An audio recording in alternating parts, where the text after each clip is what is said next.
आसीगला पाणीपाग विज्ञान केन्द्र आउ गोटे अपडेट आउ 2 दिन कालबैशाखी 10 पर्यंत वर्षा यह सब जिले में ऑरेंज अलर्ट जारी करिछि। चलते आम आज जाना से विषय क्यों जिला को ऑरेंज अलर्ट जारी होती तेणु वीडियो को आरंभ करने पूर्व आपण मानक अनुरोध कर आम चैनल को सब्सक्राइब करूँ आउ यही वीडियो को फटाफट एवं लाइक करूँ। चलतु डेरी न करी आज वीडियो को एवं आरंभ करवा।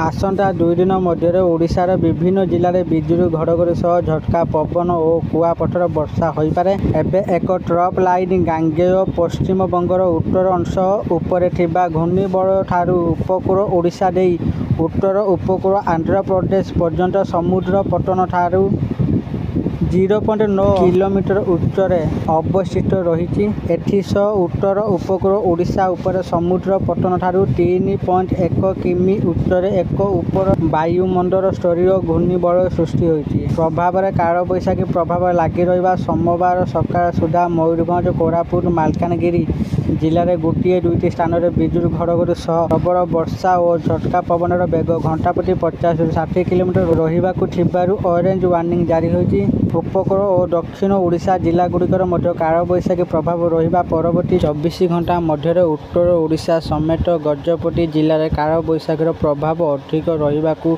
थिबारु ऑरेंज वार्निंग दिया जायछि। रविवार संध्यार राज्यर विभिन्न स्थान में कालबैशाखी प्रभाव में वर्षा सहित वज्रपात होती। सोमवार जाजपुर केन्द्रापड़ा कटक जगतसिंहपुर पुरी खड्डा नया गंजाम सुंदरगढ़ अनुगुर ढेंकानाल रायगड़ा कोरापुट और मालकानगिरी रे घड़घड़ी सह वर्षा आशंका अच्छे। 40 ରୁ 50 किमी बेगर पवन भी बहिब। 6 तारीख मंगलवार मालकानगिरी कोरापुट रायगड़ा गजपति गंजाम मयूरभंज केन्दुझर बालेश्वर और भद्रक घड़घड़ी सह वर्षा हो पारे। 7 तारीख नवरंगपुर रायगड़ा गजपति कलाहांडी मयूरभंज बालेश्वर और भद्रक स्वल्परू मध्यम धरणर वर्षा आशंका अच्छे। 8 तारीख मालकानगिरी कोरापुट रायगड़ा और गजपति स्वल्परू मध्यम परिमाण वर्षा हो पारे। 9 और 10 तारीख भी दक्षिण ओडिशार विभिन्न स्थान में वर्षा संभावना अच्छी बोली पाणीपाग विभाग पूर्वानुमान करिछि।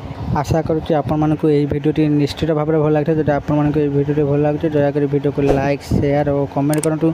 आउ यही मिनटिया भिडियो देखा चाहूँ आम चैनल को एवं ही सब्सक्राइब करूँ। धन्यवाद।